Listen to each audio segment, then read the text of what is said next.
Bonsoir à tous, bienvenue sur le plateau Equinox, votre décryptage quotidien de l'actualité lundi à vendredi entre 19h et 21h. Le 21 octobre 2016, le train voyageur Intercity 152 appartenant à la compagnie Camrail était victime d'un accident ferroviaire à Ezeka sur la ligne Douala-Yaoundé. Bilan officiel, 79 morts et 551 blessés. Ce jour-là, 16 voitures, au lieu des 9 habituellement, avaient été prises d'assaut par près de 1300 personnes. Presque 3 ans après le drame, 744 rescapés du plus grand drame ferroviaire qu'ait jamais connu le Cameroun viennent de se voir partager le reste du milliard de francs CFA d'assistance du président de la République. Et comme il fallait s'y attendre, la disparité, voire l'écart entre les montants fait problème chez certains bénéficiaires. Equinox Soir, c'est tout à l'heure à 20h la grande édition d'information présentée par Cédric Noufelet, suivi quelques instants après du débrief. Madame, Monsieur, tout de suite, et maintenant c'est le fait du jour.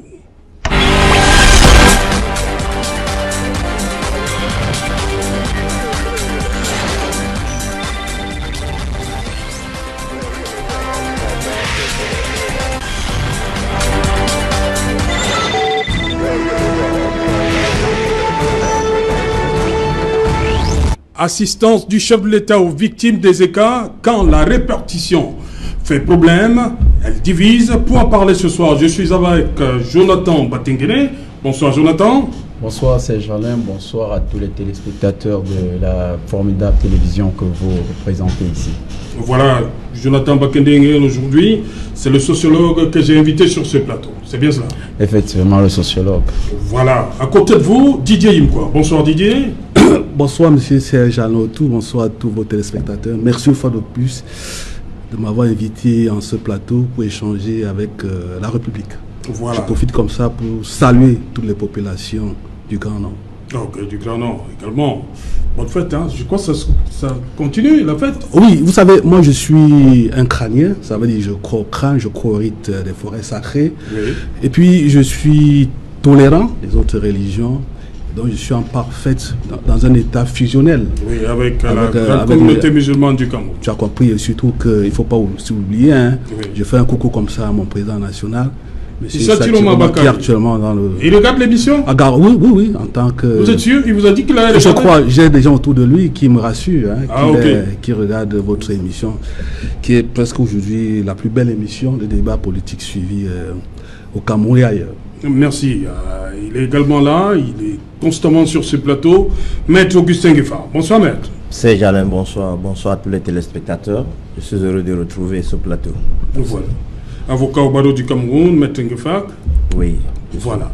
Et madame, monsieur, nous l'avons déplacé de la capitale. Il est là sur ce plateau. André-Marie Evinamanga. Bonsoir André-Marie. Bonsoir. Comment ça va? André-Marie, il faut le rappeler, est victime de ce qui s'est passé le 21 octobre 2016. Bien Donc sûr. vous faisiez partie de ce fameux train 152. Oui. C'est bien cela. Oui. Nous sommes rencontrés, vous m'avez dit, vous n'étiez pas content de la répartition. Revenons d'abord aux circonstances. Vous étiez dans ce train. Oui, racontez-nous un peu. J'étais en dans quelques minutes. J'étais dans ce train ce jour-là. Depuis à la gare, ça a été vraiment très dur. Déjà d'abord pour s'installer de manière confortable ce jour-là, pour prendre la route. Ça n'a pas été facile. Donc vous arrivez à la gare voyageur de Yaoundé parce que il y a eu ce problème, vous deviez emprunter la route? Oui. Ok. Donc vous n'étiez pas fait pour prendre le train ce jour-là? Ce jour, je n'étais pas fait pour prendre le train. Mais bien après, on nous a dit la route s'est coupée. La route est coupée. On s'est déversé à la gare. Arrivé à la gare, il y avait un monde terrible. Au point où d'autres même ne pouvaient même plus voyager. D'autres rentraient chez eux. Vous avez acheté un ticket ce jour-là? Oui, on a eu acheté des tickets. Mais par contre, il y avait plusieurs parmi nous qui sont montés dans le train même sans acheter les tickets parce qu'on nous avait mis une pression de monter. On nous a embarqué, on nous a dit montez. Oui, et qu'à l'intérieur du cran, vous allez payer les tickets. Ouais. Et j'en suis même l'une des victimes auxquelles on a embarqué comme ça. Ok. Ouais. Bon, à Ezeka, justement, dites-nous, qu'est-ce qui s'est passé? Vous êtes réveillé à Ezeka. Qu'est-ce que vous avez eu comme cette histoire, je reviens dans le sens du départ. Oui. À Yaoundé. La gare voyageur de Yaoundé. Parce qu'on s'était arrêté au niveau de Croix Statues. Oui. En Volier. Croix Statues, on est à Volier. Oui, au niveau de la gare où le train passe là. Oui, la gare de Volier. Ça a garé. On s'est posé des questions. Et puis on a ressenti comment il y avait totalement une odeur terrible. Bon, moi, je me suis posé les questions. Pourquoi le train n'a pas de l'alarme? Et puis c'était vraiment énorme ce jour. Ah oui. Oui, à partir de Croix Statues. Alors nous avions pris la route, on a continué. Après, j'étais même endormi. C'est la dame qui est à côté de moi qui me réveille. Et cette dame. Elle vous réveille où? À Ezeka? Pas à Ezeka. Quand on avait dit que le train est déjà en train de... Les gens sont en train de mourir. Ah, on a dit que les gens sont en train de mourir? Oui, et elle a même paniqué. Elle, finalement, elle est morte. C'est quand elle est morte, sa tête s'était même coupée. Sa tête s'était coupée. Et tout son sang s'est déversé sur nous, dans le wagon où j'étais. Parce qu'il y avait des gens debout, jusqu'à même dans les WC. Ok. André-Marie, vous sortez, vous êtes victime, on vous voit avec quelque chose à l'oreille. Qu'est-ce qui s'est passé? J'étais dans... Je ne me rappelle plus bien. Je ne peux vraiment pas décrire, faire un descriptage au-dessus de cela. Mais je me suis retrouvé dans la boue. Les chaises étaient sur moi. Les gens étaient sur moi. C'est les sapeurs-pompiers qui sont venus m'enlever. Le docteur Amadou de la CNPS. Avec le cardiologue. Le cardiologue, ce sont eux qui nous ont ramenés ici à Yaoundé. Parce que moi, je n'étais même pas venu. À Douala, on est à Douala. Qui nous ont ramenés à Yaoundé. Voilà, parce que je n'étais pas venu dans la vague de ceux qui sont revenus avec le cran, qui sont rentrés avec le cran au niveau de l'hôpital central. Vous souffrez donc de quoi aujourd'hui, André-Marie? Aujourd'hui, regardez la caméra. Aujourd'hui, je souffre des problèmes d'audition qui vont aller à long terme. Je souffre des problèmes d'estomac gastrique au point où je ne peux plus consommer n'importe quoi, alors qu'auparavant je ne le faisais pas. Aujourd'hui, j'ai un testicule qu'on a opéré et qui ne fonctionne plus bien. Je sens toujours mal. Et j'ai un problème au niveau de mon rein droit. Parce que dernièrement j'ai fait une radio, c'est comme s'il y a un cartilage là, ça fait comme si ça rongeait. Oui. Oui. Alors quand je marche, je ressens souvent moi-même comment ça fait clou, clou, clou, clou, clou. Okay. André-Marie, vous m'avez surtout dit que... J'ai les problèmes de dos. Voilà. Il y a surtout le voyage. Vous avez la phobie du voyage. Surtout cela. Mais vous avez décidé de surpasser ça pour venir à l'émission. Oui, effectivement. Quand vous voyagez, qu'est-ce qui se passe dans votre tête? J'ai toujours peur. Même si ce n'est pas le train? Oui, même si ce n'est pas le train. Donc, même quand je suis même dans le taxi, même à Yaoundé, c'est une peur pour moi. Voilà, vous êtes là justement parce que ce que vous avez reçu vendredi dernier pose problème. Il y a beaucoup de plaintes. On va revenir là-dessus. Je vais demander d'abord aux uns aux autres de réagir. D'abord, le sociologue Jonathan Batingene. Vous venez de suivre le récit d'André-Marie et Vinamanga. Votre sentiment? C'est d'abord un récit émouvant. C'est à chaud qu'il le fait. Donc, on comprend que lui, il a vécu profondément. Il y a encore les stigmates. Et les stigmates ne sont pas que des stigmates liés à son corps. Ce n'est pas que l'aspect biologique. Il y a également des affects psychologiques qui sont le résultat d'un processus au fur et à mesure, ça s'est sédimenté dans sa conscience. Et il n'y a pas eu un travail tel que je vois qui aurait permis que sur le plan psychologique, il soit suivi. Et aussi, on constate que dans sa posture, c'est ce sentiment d'abandon doublé à la situation qu'il est en train de décrire.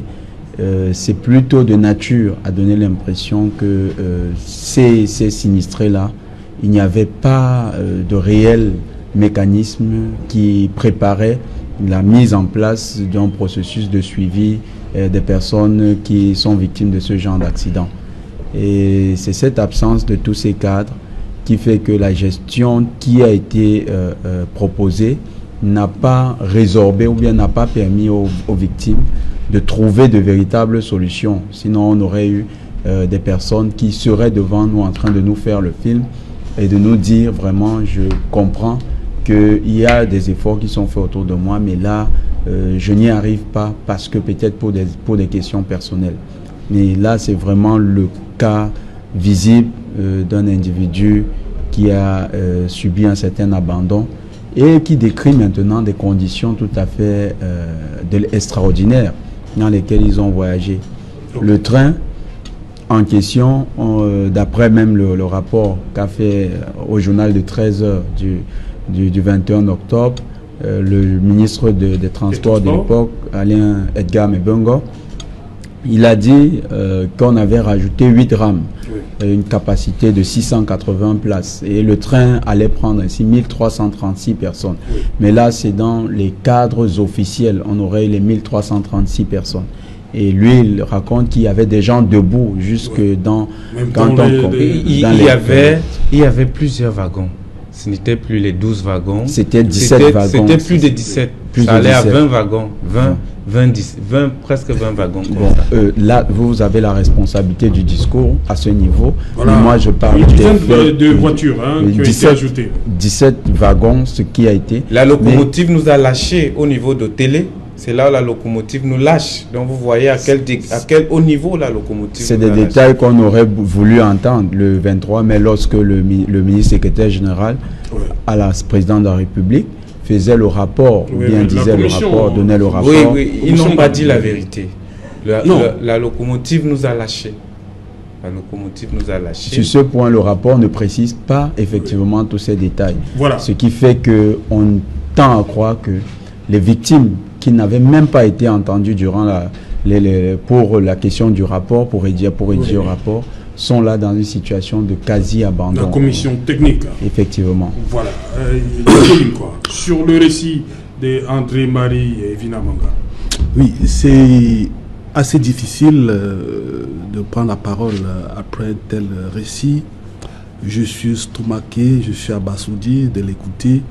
Vous savez, 60 ans après les indépendances, que l'on transporte des gens dans les wagons de marchandises, c'est inacceptable, inexplicable. En matière de gestion de risque, c'est le b.a.-ba de la gestion de risque. Vous avez 2 facteurs essentiels. Vous avez d'abord la protection qui joue sur la gravité. Et lorsque vous l'écoutez, lorsqu'il parle des victimes, on dirait des animaux qui sont morts écrasés. Ça veut dire qu'au niveau de la protection, c'était 0. Maintenant, vous avez la prévention qui joue sur la gravité, sur la probabilité, pardon. Donc, si advient un accident, évidemment, ça veut dire que le mécanisme de protection, c'est-à-dire le plan de prévention, n'était pas bon. Ça, c'est le b.a.-ba de la gestion des risques. Mais vous avez un autre segment, la gestion post-crise. Tel qu'il parle, c'est des faits. Je ne suis pas obligé d'aller dans les rapports qui sont souvent fantaisistes. Tel qu'il parle, c'est une preuve que la gestion post-accident n'a pas été aussi bonne. Vous savez, on nous regarde, cette émission est regardée partout. Vous avez une victime, un jeune garçon comme celui-ci, qui est presque handicapé toute la vie. C'est une honte. C'est une honte pour notre pays. Il est handicapé. C'est une honte pour notre pays. Vraiment, ça me fait très très mal.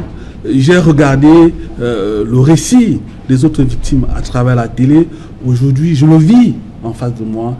Moi qui ai eu la chance, le privilège de travailler sur les questions de sécurité en milieu industriel, ça me fait très mal. Notre pays, 60 ans après les indépendants, ne doit pas être géré comme une poubelle, comme une république bananière. Moi, ça me fait mal lorsque nous avons autant de potentialités. Nous avons autant d'actes que nous avons manqués. Nous avons tous les départements de la République a un cours d'eau. On pouvait développer par exemple le transport fluvial.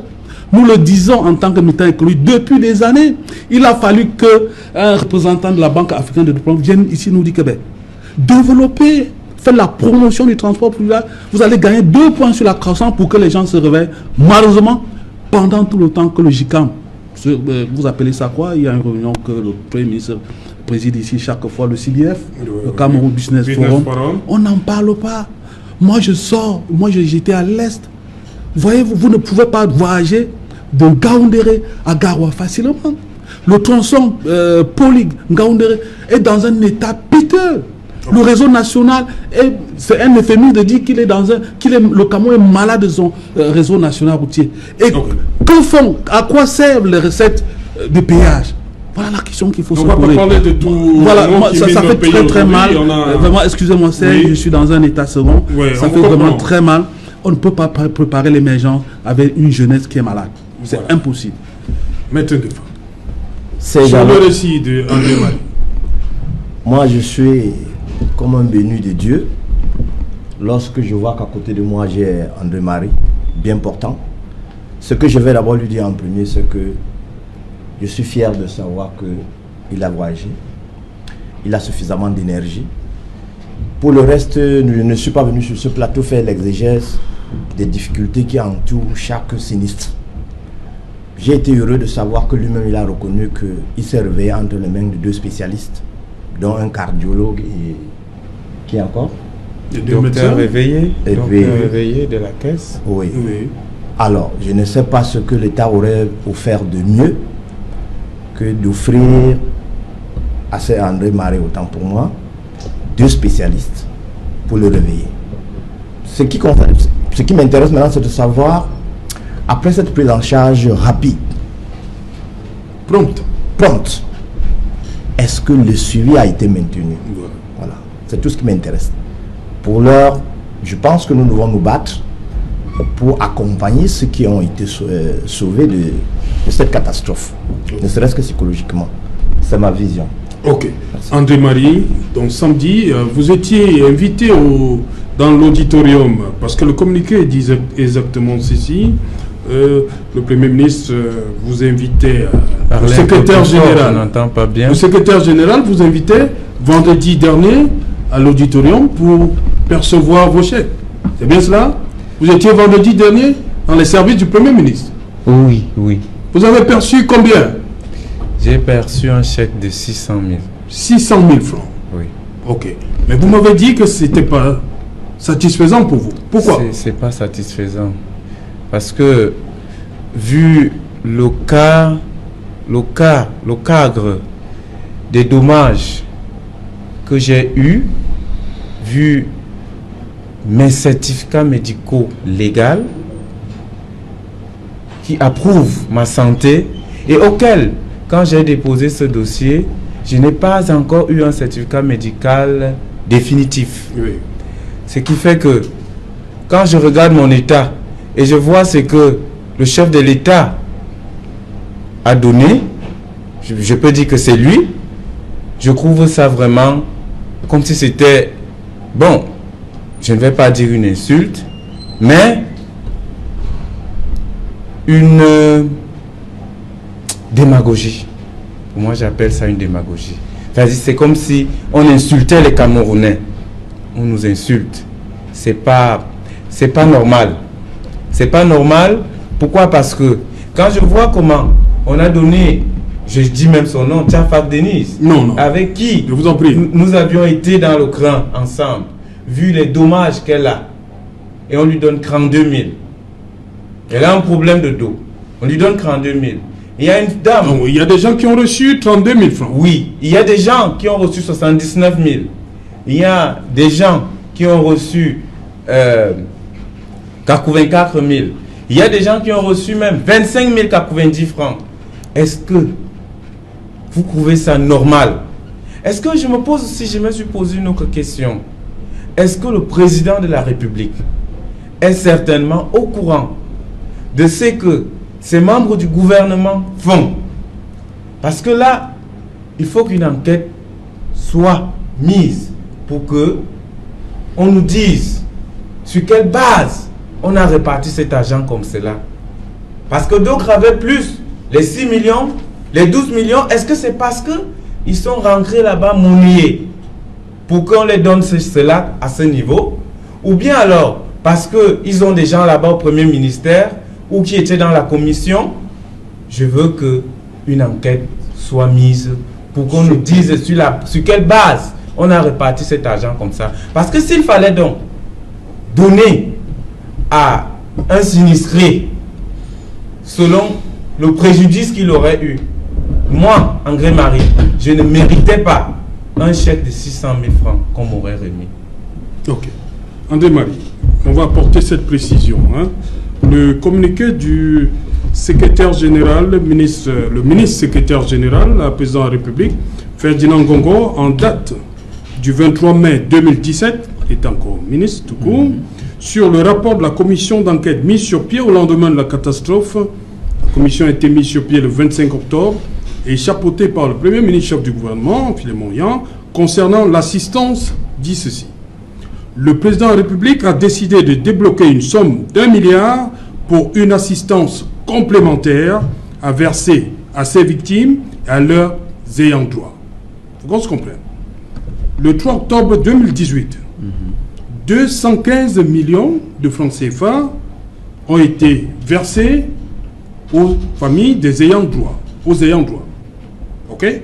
Parmi ces ayants droit, on a eu ce jour-là 64 représentants des décédés et disparus, et 64 pour les décédés et 4 pour les disparus. Donc sur le milliard, parce que je vous ai entendu discuter, sur le milliard, 215, je veux que Maître Ngefat essaie de nous expliquer. 215 millions avaient déjà été débloqués pour les familles, pour les ayants droit. Donc il reste mathématiquement 785 millions. Expliquez-nous un peu, Maître Ngefat. Écoutez. Serge Alain, je vous ai dit que je suis très flatté de savoir que André Marie, il est vivant, il est à côté de nous, il respire. Mais souffrant. J'en viens. J'ai dit, jusqu'à ce qu'il retrouve ses sens, même un peu malade ou bien malade, la prise en charge directe a été très bonne. Est-ce que le suivi a été continu, a suivi le même train? Là, lui, il se plaint de quelque chose. Oui. Est-ce que je peux vous aider? Oui, permettez. Oui, il va vous permettre même de faire. Oui. Allez-y donc, André Marie. La prise en charge, je ne parle pas pour la prise en charge de l'État au Cambrai. Je suis en train de parler de la dotation spéciale du chef de l'État. Oui. Il n'est pas satisfait des 600 000 qu'il a reçus, Maître Ngefat. André Marie, je ne suis pas satisfait. André Marie, votre difficulté à m'écouter justifie ce que je veux vous dire. Il y a eu un déficit d'information, bien de communication. Oui, justement. C'est-à-dire que ceux qui doivent vous donner cet argent, ceux qui doivent distribuer ce don du chef de l'État, cette magnanimité du chef de l'État, ont failli sur le plan communicationnel. Oui. Et vous souffrez. Oui. Donc, à partir de maintenant, au détail près, on doit vous dire qui a fait quoi pour vous empêcher de sombrer ou bien de développer d'autres crises. Voilà, on ne vous a pas dit que du milliard débloqué. Oui. La commission qui a été mise en place, elle fonctionne... Secrétariat technique. Oui, le secrétariat technique conduit par fonctionnerait sur ces deniers. Voilà. Les blessés, ainsi de suite. Jusqu'à ce jour, on ne sait pas quelles sont les rubriques qui ont été réservées aux blessés comme vous.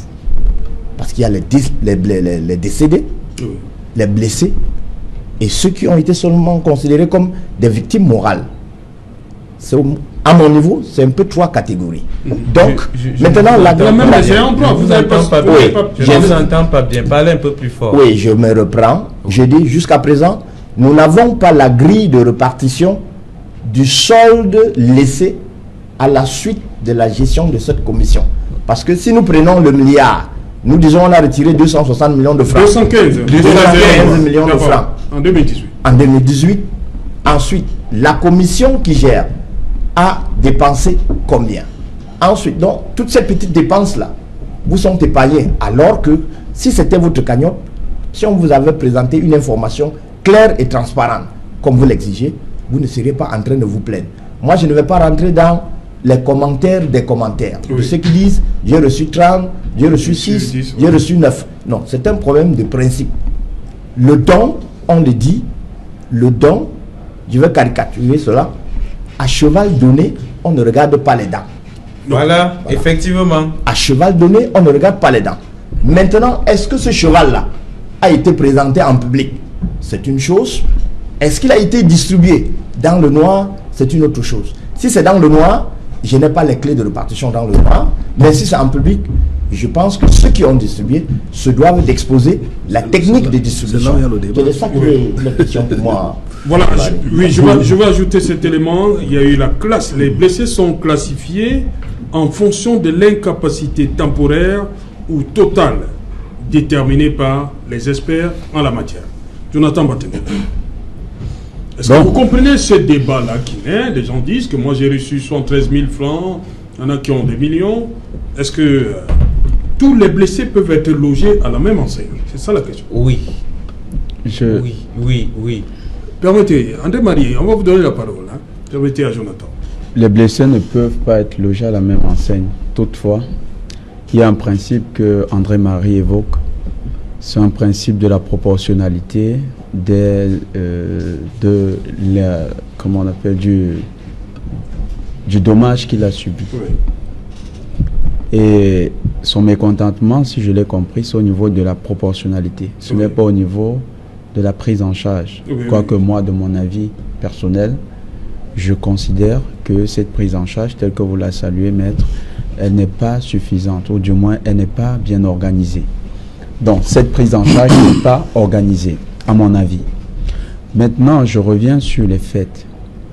Le 21 octobre, quand il y a l'accident, le ministre des Transports, le ministre des Transports de cette époque, dans sa première communication, nie la réalité de l'accident. Il est rattrapé même pendant l'interview par le journaliste de la chaîne nationale de radio. Et à 17h, il revient confirmer l'accident. Le 23 octobre, le président, depuis le 25 octobre, le président... La création de la commission. Non, le 23, il communique dessus, depuis la Suisse. Et le 25, il crée la commission, la commission IAM. Le 23 mai, on a le rapport d'une des 4 commissions. 23 mai 2017. 2017. On a le rapport d'une des 4 commissions, parce qu'il y en avait 4. L'une des commissions était la commission IAM. 2 autres commissions étaient chapeautées par le procureur général près la cour d'appel du centre. Et l'autre commission est une commission indépendante que Camrail aurait commanditée. La commission de Camrail a permis de poser le problème. Camrail, dans son argumentaire, maître, ce que monsieur André est en train de dire est très pertinent. Quand Camrail est débouté depuis le tribunal des États, Camrail fait appel et dit dans sa communication qu'il serait mieux de tirer toutes les conséquences de cet accident pour que plus jamais ça n'arrive. Et en fait, le cas d'André-Marie vient ici rejaillir comme étant un élément fort de cette communication-là. Qu'est-ce qui s'est passé? Est-ce que l'accident a eu lieu parce que les passagers avaient commis des infractions? Non. On leur a dit de prendre un train. Des ordres auraient été passés parce que le ministre des Transports, dans sa première communication, dit qu'il a demandé à Camrail de prendre des mesures pour que les passagers voyagent. Donc, l'augmentation des rames était une approbation, c'était une approbation implicite, qui implique également le gouvernement. Donc. Et lorsqu'on a ajouté les rames, il y avait 13 wagons dont le système de freinage, c'était prouvé, était défectueux. Et en plus, le conducteur du train a émis des réserves. Jonathan, je vous en prie, on ne va pas le faire. Non, ce n'est pas ça le débat ce soir. Je replace pour juste montrer que il y a un problème, il y a une situation. C'est pourquoi il est là. Oui. On n'est plus sur les causes de l'accident. C'est tout un fil. Oui. Ces personnes qui se retrouvent dans le train se retrouvent dans un... Ils ont un problème. Parce que, non, ils disent que quand tu les écoutes en dehors, Ils disent que le président a donné 1 milliard. Pourquoi j'ai 73 000? Voilà le problème. C'est ça le problème. On est donc là, on dit donc, dans le milliard, il y a eu 215 millions déjà pour les ayants droit. Le 3 octobre 2018. Il reste 785 millions. Voilà. Et maître, tout à l'heure, a dit il y a un secrétariat technique qui travaille. Ok. Oui. Parlons donc de... Ils ont un problème sur la répartition de cet argent. C'est ça le débat ce soir. Nous avons, les causes. Nous avons 744 sinistrés. Voilà. Et il parle de la proportionnalité du dommage subi. Je voulais d'abord situer les causes pour qu'on voie à quel niveau on se situe. L'État du Cameroun, en tant qu'actionnaire, a une grosse... Je peux intervenir. Non, Jonathan. Si l'État a pris celui de dédommager ses victimes, ses accidentés, ses sinistrés, c'est simplement aussi que l'État reconnaît que ces personnes méritent un suivi. C'est dit ceci, le président a décidé de débloquer, le président de la République a décidé de débloquer une somme d'1 milliard pour une assistance complémentaire. Le fait-il en tant que lui, voilà tout un autre débat. Si sa personne, voilà tout un autre débat. En tant que l'institution. Voilà. Moi, je pense qu'il agit en tant que l'institution. Oui. Et en ce moment, donc, il reconnaît une part de responsabilité de l'État du Cameroun. Maintenant, si Maître veut mettre le secrétariat technique dans les 1 milliard, je pense encore que là, c'est une manière tout à fait un peu bizarre camerounaise de réagir. Parce que toutes ces personnes sont rémunérées déjà par le budget de l'État. Ces personnes, sur le travail qu'elles effectuent autant pour moi, sont rémunérées également par des primes de représentation parce qu'il y a toujours le fameux article 2 lorsqu'elles sont nommées.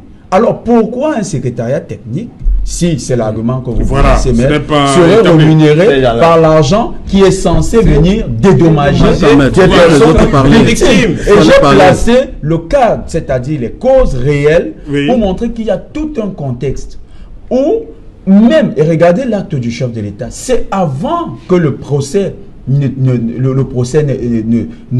verdict du procès ne soit prononcé. Ça veut dire qu'à son niveau, il mesure déjà les responsabilités que l'État aurait dans cette affaire.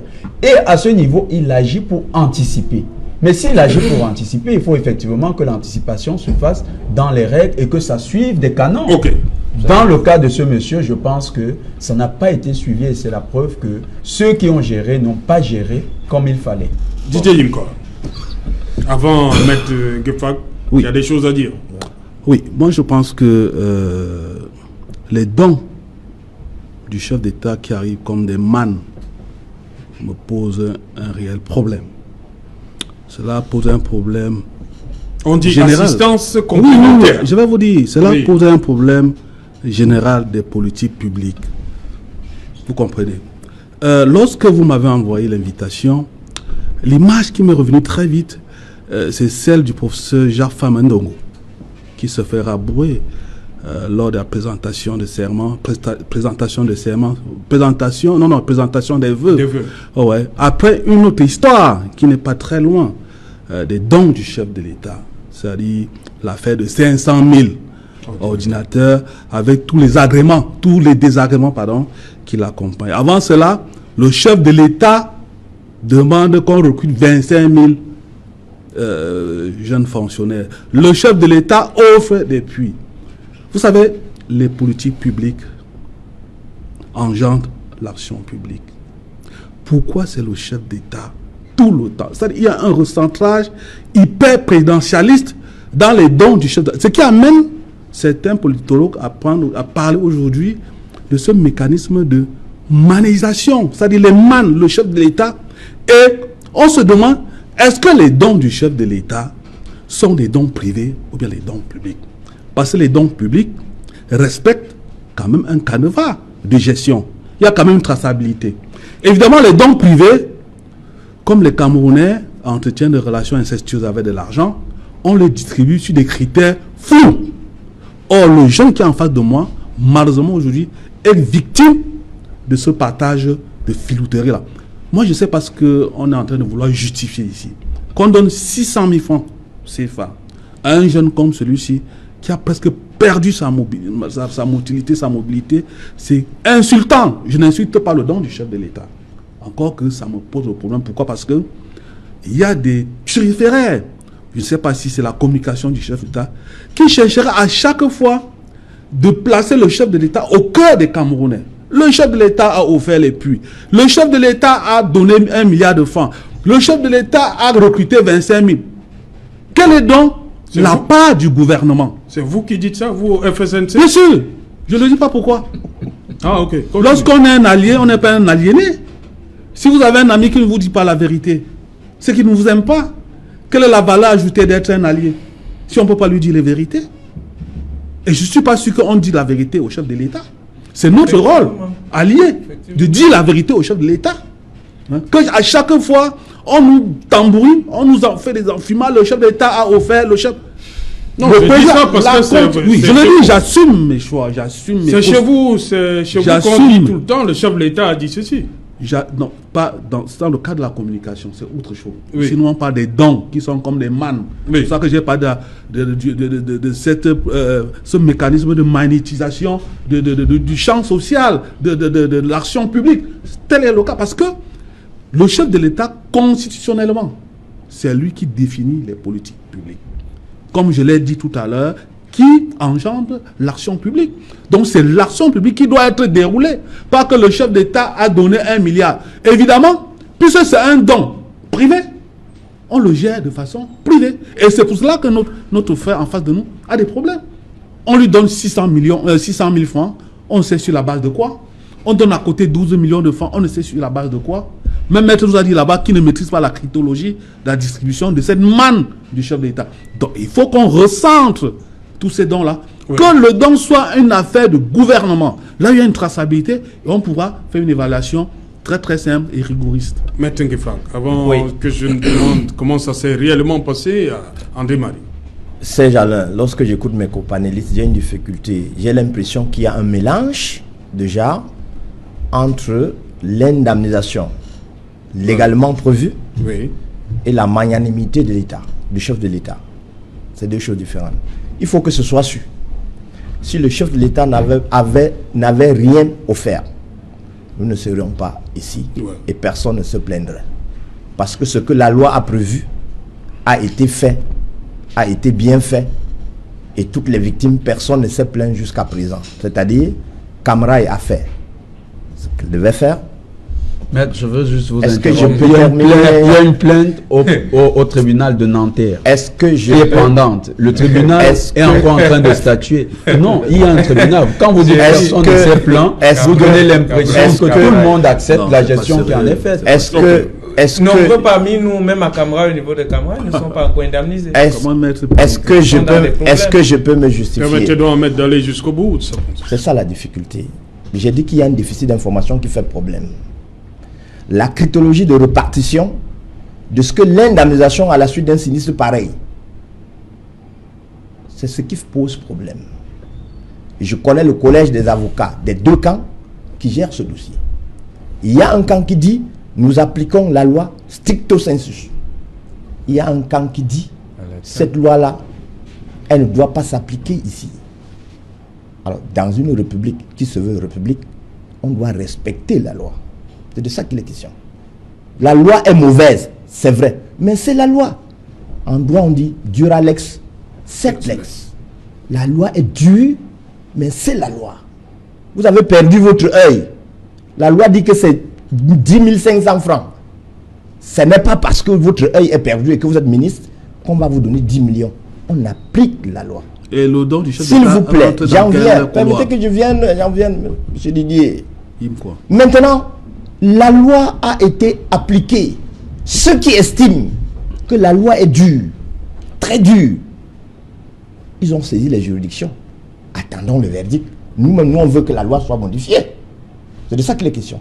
Mais moi, ici, je suis venu aujourd'hui parler de cette offre spéciale qui n'entre pas dans le cadre, qui n'a aucune base juridique. Ben oui, c'est de ça que nous parlons depuis. Est-ce que vous pouvez me laisser terminer? Nous, on n'a pas de la manne. Mon très cher. Allez-y, maître. En matière d'indemnisation, ce que le chef de l'État a fait, il n'y a pas un texte de loi. Le texte de loi qui peut nous revenir, c'est dans le Code civil. Vous irez lire les articles 893 et suivants sur les donations.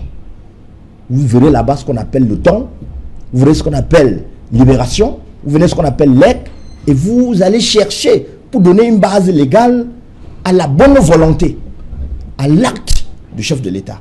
Dès lors que nous sommes dans le don. C'est un acte essentiellement politique. Monsieur Didier Yim, quoi. Oui, il faut que je vous... C'est un débat, maître. Dès lors que nous sommes dans le don. C'est un acte essentiellement politique.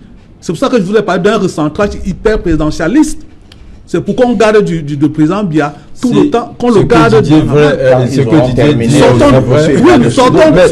Didier dit aussi vrai, vous n'allez pas nous enfermer dans le juridisme avec comme critère la loi.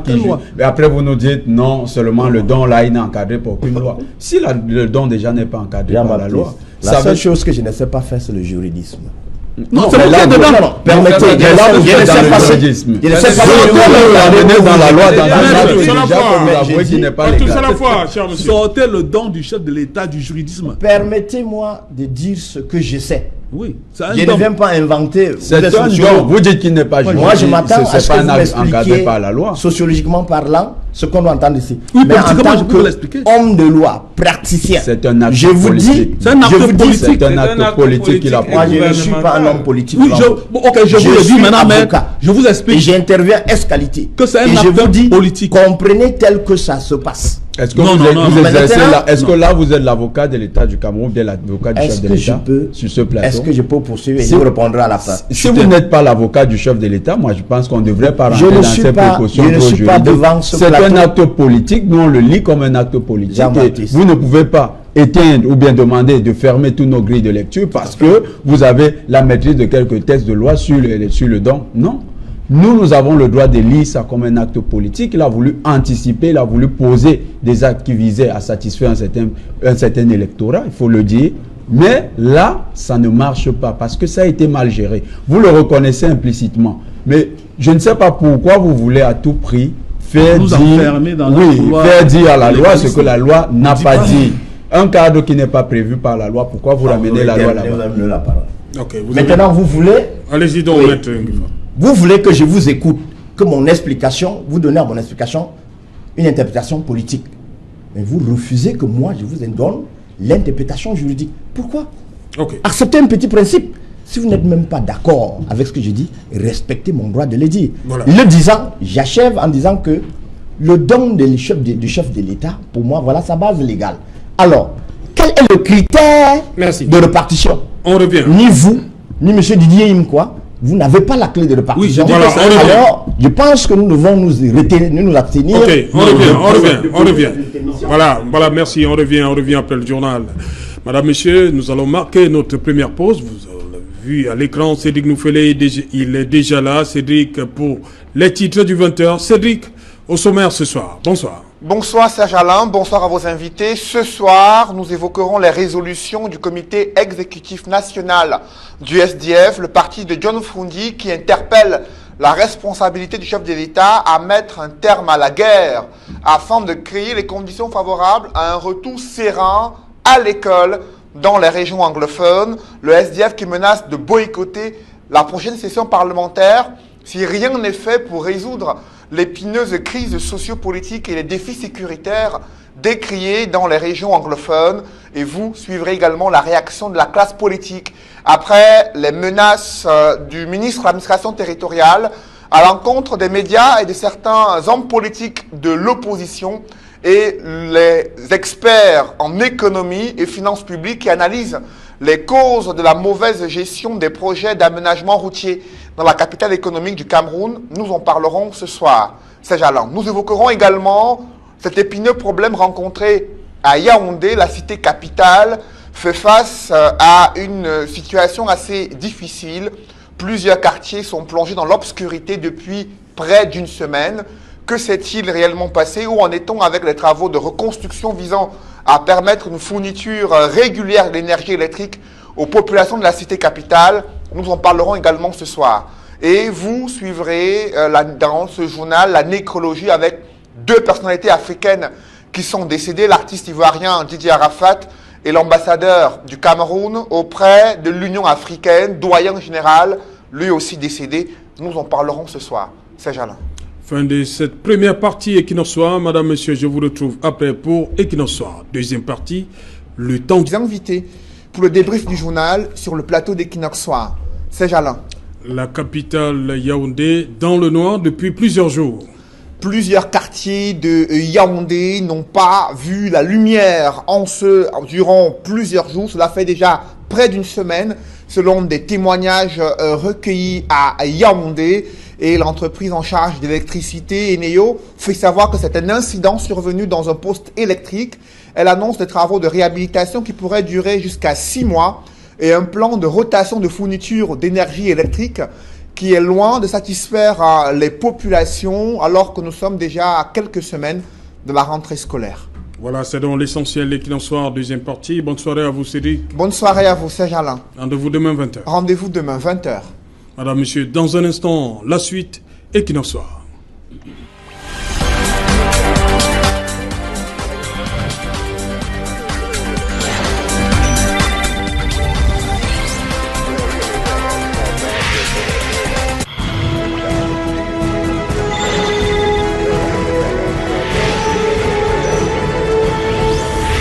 Retour sur le plateau Equinox Soir, c'est la deuxième partie réservée au débrief du journal. Madame, Monsieur, toujours en compagnie de André-Marie Evina Manga, Maître Augustin Gueffak, Didier Yimkwa et Jonathan Batinguiné. Jonathan Batinguiné, la capitale, comment vous comprenez ça?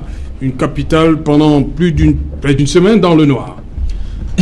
Ça Est-ce que c'est concevable? Ça dénote de l'inconcevable.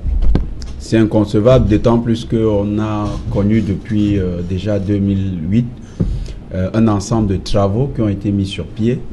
On a des centrales à gaz, on a des nouveaux barrages. On nous annonce que la capacité en production d'énergie a augmenté. Et le paradoxe, c'est d'observer plutôt des délestages, des coupures intempestives dans les quartiers. On se pose donc la question, est-ce que l'augmentation de la production énergétique a pour corollaire plutôt le manque de ressources nécessaires à l'approvisionnement des grandes villes, soit Yaoundé, Douala, Bafoussam, d'autres grandes villes? On est donc victime dans la capitale du Cameroun en 2019 encore de ce genre de phénomène. Ça relève de l'extraordinaire. On est véritablement là aujourd'hui dans le symptôme même du Cameroun tel qu'il se vit. Il y a beaucoup d'efforts qui sont consentis et pourtant les résultats restent on les cherche encore. Ok. Maître Ngefak, 60%, on dit près de 60% de la capitale dans le noir. Comment vous concevez ça? C'est Jalin. C'est les mêmes difficultés que nous observons, autant sur la gestion du don de l'État que sur la gestion de cette électricité. Le cœur, la réalité de ce qu'on attend n'est pas fait. On entoure d'un saupoudrage, on va du provisoire au provisoire et à chaque fois on recommence. Maintenant que c'est à Yaoundé, on ne dira plus tant que Yaoundé vit, le Cameroun respire. Puisque Yaoundé est étouffé depuis une semaine, j'espère que la formule passe. Le Cameroun tant que Yaoundé respire, le Cameroun vit. Oui, tant que le Yaoundé respire, le Cameroun vit. Maintenant que Yaoundé est dans le noir depuis une semaine, la conclusion est directe, le Cameroun est mort. Donc c'est pourri par la tête. Pour le reste, je vais revenir au problème. Oui, permettez. Je vais vous donner la parole en premier. C'est pourquoi j'ai choisi ce thème. Didier Yimkwa, déjà, comment concevoir ça? Oui, c'est inexplicable, c'est même risible d'apprendre que la capitale des institutions de la République passe des jours sans lumière.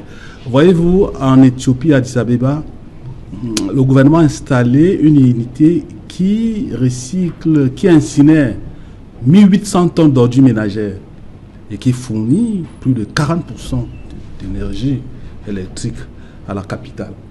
Quand je fais ce benchmarking, c'est pour démontrer que si nous n'avions pas une bureaucratie comprador avec une mentalité extravertie, je ne comprends pas pourquoi avec autant d'ordures ménagères que produit la ville de Yaoundé, à peu près 2000 tonnes par jour, on parlerait d'une absence d'énergie électrique et même de l'eau.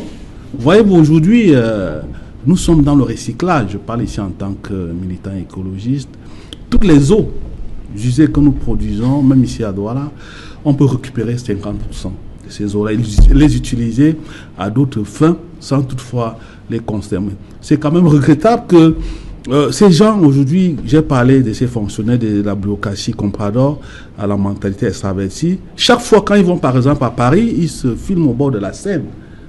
Tu vois, la Seine qui est un cours d'eau artificiel avec 42 000 boutiques. Hein. Mais lorsqu'ils arrivent à Yaoundé pour montrer au président Biya, parce que tout maintenant, le complet du dernier mot, c'est Paul Biya, qu'est-ce qu'ils font? Ils enterrent le Fondi. Et à chaque fois, à la moindre pluie, il y a inondation. Moi, je pense que si j'étais à côté de Messanga Nyamdi, j'aurais parlé même d'un coup d'état scientifique. Mais je ne le ferai pas, je n'irai pas jusque-là. Mais je dis, c'est quand même une curiosité planétaire qu'une capitale comme ça, là, un pays comme le Cameroun, qui a autant, qui a quand même des sources, qui a quand même de potentialité en matière d'énergie renouvelable. Voyez-vous, à la veille de la COP21, le chef de l'État a tenu un discours qu'il fallait assurer, garantir la transition écologique. Et je me demande si entre le discours du chef de l'État et l'action publique, il n'y a vraiment pas, il y a vraiment une certaine cohérence. Est-ce qu'on écoute vraiment le chef de l'État? Parce que si on l'écoutait, même tout à l'heure nous parlions de la distribution de cette manne, vraiment si certaines personnes qui sont proches de lui l'écoutaient au moins, moi je ne suis pas convaincu qu'on serait aujourd'hui dans le chaos. Parce que vraiment on est dans le chaos. Voilà. André-Marie Vina, votre quartier connaît les problèmes de coupure d'énergie, de délestage? Oui, bien sûr. On en parle. Dans votre quartier? Oui. Vraiment, pour ça, moi, je n'ai pas quelque chose à dire de plus grave. Ok, pas de plus grave. Sinon, ça va? Tout se passe bien? Vous allez bien, André-Marie? Pas totalement bien. Pas totalement. Ok. Et même ailleurs, si je me permets, ailleurs aujourd'hui, c'est chaque commune qui a su sa distribution d'eau, qui a su sa distribution énergétique. Mais malheureusement, aujourd'hui, on parle de la décentralisation, mais comme un serpent de mer, on ne voit pas la réalité. Ok. Maître Augustin Gueffard, vous dites que vous n'avez pas été bien saisi. Allez-y donc. Oui, Saint-Jean, je ne dis pas que je n'ai pas été bien saisi. La difficulté qu'il y avait au départ a fait un distinguo entre l'indemnisation directe, telle que prévue par la loi, et le don du chef de l'État a été scindé à la suite de nos différents échanges. Maintenant, relativement à ce que dit le sinistré que voici, alors que quelqu'un est paralysé aux 3/4, il reçoit 32 000. Celui qui a reçu 12 millions de francs, il est debout. Si cela est avéré, moi je pense que les poursuites doivent être immédiates. Et que les avocats, ils sont nombreux, constitués pour défendre les veuves et les orphelins, doivent déjà se mettre en branle pour dire du nouveau jamais plus. Parce qu'il est inadmissible que André-Marie soit paralysé à ce degré, reçoive 600 000 francs du don du chef de l'État, alors qu'un monsieur qui n'a reçu qu'un certificat médical définitif, lui accordant 8 jours de repos, perçoive 12 millions de francs. Ça ne s'entend pas. Même si c'est un don, même si on peut poser le principe suivant lequel à cheval d'honneur n'aura pas les dents. Ceux qui ont partagé ne sont pas propriétaires du don du chef de l'État. Donc ceux-là, ils ne font pas partie des bénéficiaires, de près ou de loin. Ils ne sont que des gestionnaires. Et c'est ça ma pensée. Je dis donc que nous comprenons que c'est un don. C'était juste pour permettre, post-accident, aux sinistrés de se remettre et de dire la hiérarchie pense à eux. Mais la gestion, les gestionnaires de ce don doivent se garder de faire ce qu'ils savent bien faire en mal pour détruire ce pays. Donc, pour la transparence, il faut que le gibier soit partagé sur la table, au vu et au su de tout le monde, avec les critères bien définis. C'était ça ma pensée. André-Marie, est-ce qu'on vous a entendu, on va le dire comme ça, au niveau du secrétariat technique qui est au niveau des services du Premier ministre. On nous a jamais... Par rapport à cette assistance, il faut l'appeler ainsi, assistance supplémentaire. Du chef de l'État. Est-ce qu'on vous a convoqué pour vous demander un certain nombre de choses? Il y avait un dossier à fournir à ces services, on vous a entendu. Comment ça s'est passé? Il y a déjà d'abord, il n'y a pas mon sac. Je pouvais vous montrer la fiche quand j'ai déposé le dossier au service du gouverneur. Gouverneur de la région du Centre. J'étais la deuxième personne sortant ce jour prendre une injection au niveau du dos au service du gouverneur. J'étais la première personne à déposer mon dossier médical. Oui. Tout était complet ce jour. Et aujourd'hui, je suis On peut savoir, pour avoir une idée de ce qui constituait ce dossier, qu'est-ce qu'on... J'ai déposé mes certificats médicaux. J'avais ce que docteur éveillé de la CNPS avait signé. J'avais ceux de l'hôpital central du docteur Zoa Henri, qui est mon médecin jusqu'à aujourd'hui, oui, avait signé. Et j'avais aussi ce que le docteur Ngaba a signé, toujours l'ORL de l'hôpital central. Bon, peut-être que je n'ai pas déposé aussi avec la fiche de sortie. Quand j'étais hospitalisé à l'hôpital, je n'avais pas déposé avec.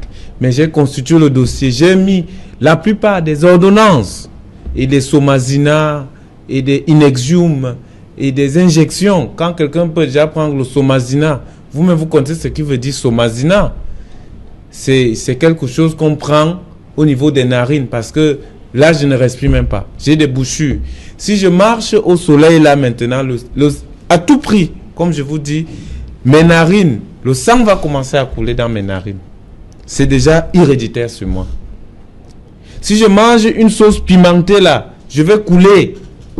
Je suis déjà en état très difficile. Donc je ne consomme plus n'importe quoi. Donc pour vous, plus de piment dans la sauce? Plus de piment. Plus de piment. Pas de bière. Déjà d'abord je ne buvais pas auparavant. Ah voilà. Pas de piment, pas de cigarette. Même la cigarette je ne prenais pas. D'abord oui, les médecins m'ont dit de mettre ça de côté. Donc j'ai des problèmes gastriques. Et aussi je suis allé bien après que on avait déjà déposé les dossiers au service du gouverneur. Vu ce que j'ai fait comme gastronomie à l'hôpital Jamo de Yaoundé, le docteur Igrissou, qui est ethnologue, a eu à me consulter plusieurs fois. Et il m'a sorti un rapport médical comme certificat médical. Et je suis rentré au premier ministère, déposé à... C'est un monsieur, on l'appelle... c'est ces gens qui étaient dans l'enquête. Je ne vais pas citer les contemporains. Oui. Alors, j'ai déposé. Pour qu'on me reçoive là-bas, on me prenait même comme un fou. Ça, c'est vraiment... Je me suis même posé des questions. Où sommes-nous dans ce pays? Les mots me manquent. Où je suis là, franchement. André Barry, dis-moi, donc ça veut dire que depuis 2016, vous avez passé votre vie sur le lit d'hôpitaux, c'est ça? Vous avez arrêté vos activités? J'ai été... André Barry faisait quoi avant le 21 octobre 2016? J'étais aux études. Oui. J'étais aux études à l'université catholique. Oui. D'Afrique centrale, oui, à Yaoundé. Oui. Et puis bon, depuis ce temps-là, tout est arrêté. Oui. Parce que j'étais d'abord au Tchad. J'étais d'abord au Tchad dans une petite famille où une petite famille missionnaire. Et puis je venais pour des causes, je peux dire administratives. Oui. Oui. Alors c'est ça qui vous amène au Cameroun en période de l'accident. Oui. Okay. Donc j'ai rencontré dans cet accident ce jour-là comme ça. Et je ne m'y attendais pas. Fait que quand on était même à la gare, on nous envoyait déjà les photos par WhatsApp que le train a déraillé. Le train a déraillé. Il y avait un père qui est au monastère, le père Michel. Lui, il partait à Kumba, à Babouté. Il est parti prendre le car chez lui pour passer je ne sais où. Alors si je l'avais même écouté, je serais parti avec lui ce jour. Donc aujourd'hui, tout est difficile. Tout est difficile en nous. Il faut en dire. Et je ne suis pas le seul des victimes. Il y en a encore d'autres qui sont même encore souffrants, qui sont encore malades. Il aurait fallu que... Ils sont passés dans les services du Premier ministre vendredi dernier. Ils sont passés. Il y a, par exemple, dès lors, on vient de l'opérer les 2 pieds. Et quand il est sorti là, parce on lui a donné un chèque de 79 000 francs. 79 000. Vous m'avez fait comprendre qu'il y a des gens qui ont carrément déchiré le chèque. Bon, pour avoir, je suis une personne parce qu'ils n'étaient pas satisfaits. Je suis une personne vraie. Oui. Je n'ai pas vu quelqu'un qui a déchiré. J'ai vu quelqu'un qui a plutôt jeté ce chèque sur... jeté. Parce que la personne n'était pas contente. Oui, parce que cette dame avait un bébé. Le montant était de combien? C'était 32 000. 32 000 francs. Oui, oui. Cette dame avait un bébé qui venait du Nord. Elle a voyagé toute la nuit, toute la journée du jour avant. Pour venir prendre 32 000 francs. 32 000 francs. Est-ce que vous vous rendez compte?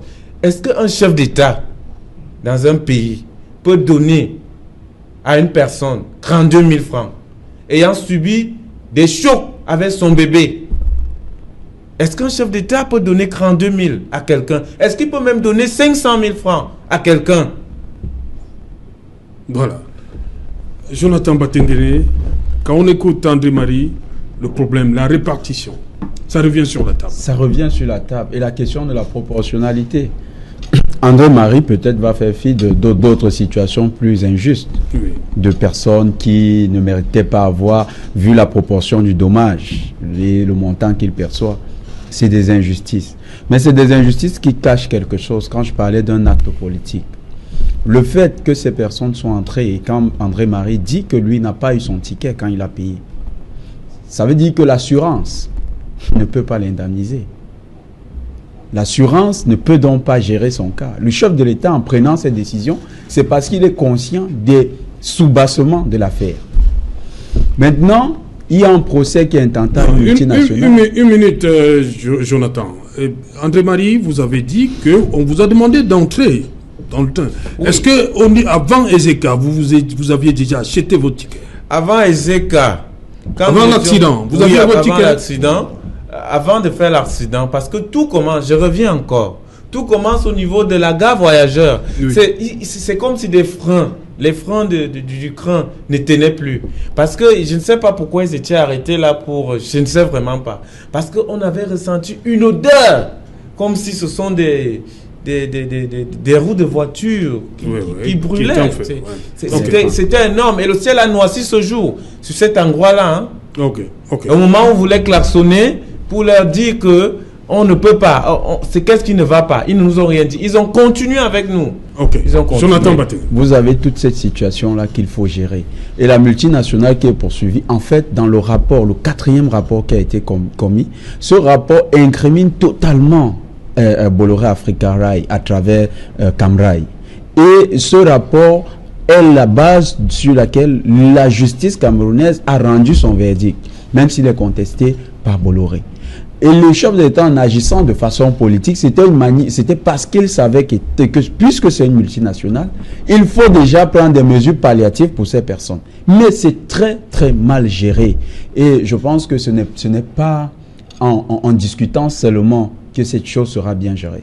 Comme ils sont déjà un collectif, qu'ils continuent à travailler comme ils sont en train de faire. Mais alors là, il faut être soudés. Parce que si vous continuez, il y a le risque de déstabiliser votre collectif. En donnant, surtout dans la disproportion, mais la disparité, en créant des disparités dans les rémunérations du dommage, on peut créer des zones de frilosité pour que vous ne soyez plus un collectif fort. C'est le chef de l'État qui a donné cet argent. Et donc, c'est l'argent du contribuable camerounais. Vous avez le droit de demander à le rencontrer en tant que collectif ou bien à rencontrer un représentant qui ne sera pas l'une des personnes qui avait été mandatée pour gérer cette affaire. Parce que s'il y a un échec, ces personnes-là, on devra aussi les entendre. Il est temps quand même que le chef de l'État prenne un ensemble de mesures pour ces personnes, parce que je pense que quand des noms reviennent sur des dossiers, et voilà un dossier qui est un dossier social, si ces noms reviennent, il faudrait effectivement que ces personnes, comme il aime dire, rendent gorge, qu'elles expliquent comment est-ce qu'elles ont géré ce dossier. Et ce dossier est un dossier crucial, dans la mesure où ce n'est pas seulement André Marie que je vois. Je vois moi-même qui peut être dans un train. Et si ça m'arrive, qu'est-ce que je deviens? C'est une situation invalidante. Vous suivez, il avait un parcours professionnel qui s'ouvrait à lui. Avec ce handicap, je ne sais pas quel est son avenir professionnel actuellement. C'est des vies qui ont changé. Et vous avez des Camerounais qui s'amusent à jouer avec l'argent qui devait permettre au moins de gérer, de compenser, pas même de remplacer, ça ne va pas compenser, mais de gérer ce qui pourrait être cet avenir, je pense que c'est un scandale qui devrait faire réagir.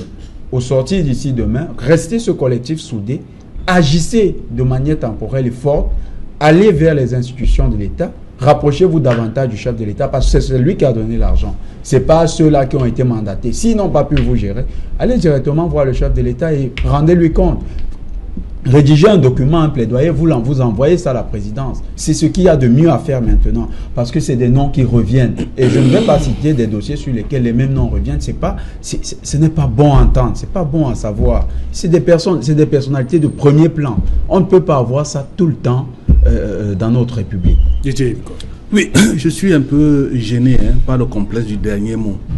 Le chef de l'État, 500 000 ordinateurs, le chef de l'État, 25 000 fonctionnaires, le chef de l'État, les puits. Ça, c'est le complexe du dernier mot, le chef de l'État. Doit-on substituer le chef de l'État de l'action publique? Le chef de l'État agit au niveau stratégique. Il définit les politiques.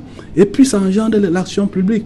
À quoi sert la direction de la prévention au ministère de l'AT? C'est la direction de la prévention au ministère de l'AT qui devait gérer ces fonds. Mais on a créé un secrétariat juste pour promouvoir le management de l'opacité, comme disait le philosophe Fabien Ebouti-Boulanga, pour voler l'argent des malades, des vulnérables. Vous savez, c'est Michel Crochet qui disait qu'on ne gère pas la société uniquement avec les règles ou bien le droit. Un peuple bien, c'est un peuple qui sait manifester son empathie vis-à-vis des compatriotes qui sont vulnérables. Vous comprenez? Lorsque nous sommes dans une société qui est malade d'une inversion de valeurs, où les gens sont capables de manger l'argent du sang, c'est qu'on a touché le fond. On a touché le fond. Aujourd'hui, ce n'est plus une question de droit, c'est plus une question de règles, c'est une question de la solidarité nationale. Nous devons manifester notre empathie vis-à-vis de ces jeunes, ou bien de ce peuple-là qui était dans ce train-là. Voilà le Cameroun que nous voulons aujourd'hui. Ce n'est pas ces fonctionnaires, cette bureaucratie comprador qui a une relation incestueuse avec de l'argent. Tous les jours, c'est la même chose. Il y a une route qui doit passer. L'argent qu'on doit indemniser les victimes qui sont touchées par le passage crée toujours des problèmes. Nous sommes dans une société anormique. C'est la question que je me pose. Où sont les valeurs? Ces valeurs que certaines personnes ont donné de leur sang pour construire cette république. C'est la question que je me pose aujourd'hui. Donc, il y a un problème de volonté, il y a un problème de solidarité nationale. Nous sommes malades. Et puis, moi, je ne voudrais pas qu'à chaque fois qu'on ramène le chef de l'État dans ce qui est encadré par l'action publique. C'est vrai qu'en tant qu'hégémon central, en tant que prince, oui, il faut à chaque fois que le peuple l'ait dans le cœur. C'est pour cela que je parlais tout à l'heure d'un décentrage ou bien d'un recentrage hyper présidentialiste. Parce qu'à chaque fois, c'est le chef de l'État. Chaque fois, c'est le chef de l'État. Ça devient un complexe du dernier mot, comme je l'ai dit. Non, il faut qu'on sorte de là et qu'on laisse le gouvernement travailler. Dans cette histoire, dans cette crise, la gestion de la post-crise, si vous me permettez, c'est la direction de la prévention civile qui devait s'occuper de cette histoire. Elle est logée là, au MINAC. J'ai cherché à rencontrer ce directeur. Il ne m'a jamais... Mais on l'a écarté. Il m'a jamais... On a créé un secrétaire, il ne sait pas dans quel ministère. Il a envoyé sa secrétaire. À la primature. Il a envoyé sa secrétaire, cette direction. Mais il a raison. Il a été frustré. Il doit gérer des frustrations. Ce n'est pas facile. Parce que c'est cette direction-là qui devait gérer ce dossier-là. Ce n'est pas à la primature qu'on devait gérer ce dossier. Et Serge-Alain, il y a quelque chose qu'il a dit, qui est un sentiment que lorsque vous côtoyez les services publics et que vous êtes dans le besoin, vous remarquez. Il y a des personnes qui sont dans le service public qui regardent l'usager comme une sorte d'étranger qui ne mérite même pas le service qui lui est rendu. L'indifférence qu'il décrit, c'est le signe. C'est le signe. C'est le signe que nous sommes dans une société qui perd ses valeurs. L'indifférence face à la difficulté de l'autre. L'indifférence face au malheur. c'est le signe qu'on perd des valeurs. Et c'est dangereux, d'autant plus dangereux qu'on retrouve ça au plus haut sommet. La primature. Comment des fonctionnaires à la primature se retrouvent à agir ainsi? Ok. Voilà, bonsoir Sylvestre Hippolyte Zangaou. Bonsoir Serge Alain. Voilà, dans un instant 100% football, qu'est-ce que vous avez réservé pour les millions de téléspectateurs de 100% football? À nos chers téléspectateurs de revivre ce soir l'entrée en matière, l'entrée en scène sur le continent des clubs camerounais, les Coupes africaines interclubs, fortunes diverses, notamment Stade Renard de Mélan qui n'a pas pu opérer le miracle, celui d'aller ramener un résultat positif de la République démocratique du Congo. Ce n'est que hier que le club a pu quitter le Cameroun pour le Congo pour jouer cet après-midi. Et tout logiquement, Stade Renard de Mélan a été battu cet après-midi 2-0 par le Daring Club Motema Pembe de la République démocratique du Congo. Rendez-vous dans 2 semaines pour la manche retour. Et hier, au stade militaire de Yaoundé, UMS de l'Homme était tenu en échec 0 but partout à domicile par l'AS Vita Club, toujours de Kinshasa de la République démocratique du Congo. Les clubs préparent leur rentrée sportive en championnat. C'est le cas de la parenthèse sportive d'Indé. Zoumento a tenu son assemblée générale dans la ville de Baganté. C'était samedi dernier. Et en perspective aussi, le prochain tournoi Interpol, le champion de la région littorale, est connu depuis samedi. Il s'agit de AS Dibamba, club de la D2 régionale littorale, créé depuis seulement 4 ans, qui va donc représenter cette région au tournoi Interpol avec principal objectif de se qualifier pour la Ligue 2 professionnelle. Les nouvelles également des Lions indomptables. Beaucoup d'entre eux étaient en Coupe d'Afrique des Nations, sortis en 8e de finale. Ils ont retrouvé les championnats, mais on le voit bien, leur cote n'est pas assez montante en ce moment. Ils ont retrouvé leur club, mais ces clubs qui ont démarré les championnats avec ces internationaux camerounais sur le bas de touche, les cas Eric Maxime Choupo-Moting ou encore Pierre Koundé-Malon, ils sont très peu ces lions indomptables qui étaient à la CAN égyptienne, qui sont titularisés dans le club. De tout cela, nous en parlerons dans quelques instants avec nos invités ici même en plateau. Voilà, 100% football, c'est tout à l'heure Sylvestre Hippolyte Zangaou, tout de suite après Equinox Soir. Maître Ngefak, on est arrivé au terme de l'émission. Hein? Oui. Rapidement, qu'est-ce qu'on c'est... doit retenir de cette situation, comme on l'a dit, qui divise? Cette situation Le qui partage divise. Cette situation qui divise pose le problème de l'impunité au Cameroun. Ceux qui ont créé cette disparité de répartition de ce don, si ceux-là savaient un instant qu'ils pouvaient être punis, ils ne l'auraient pas fait. Je pense que dans une démocratie, punir, ça restaure la justice.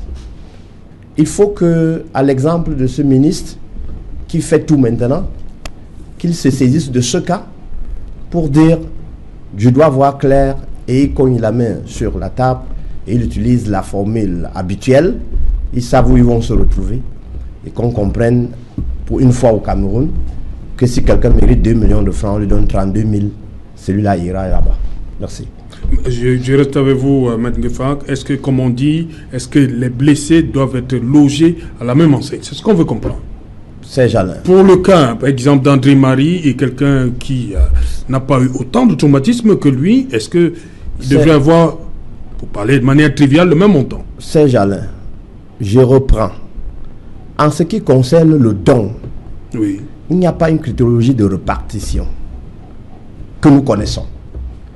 La commission qui s'est assise a sa clé de répartition. oui. Mais seulement, les faits nous démontrent que cette clé-là de répartition, elle n'est pas juste, elle n'est pas fiable.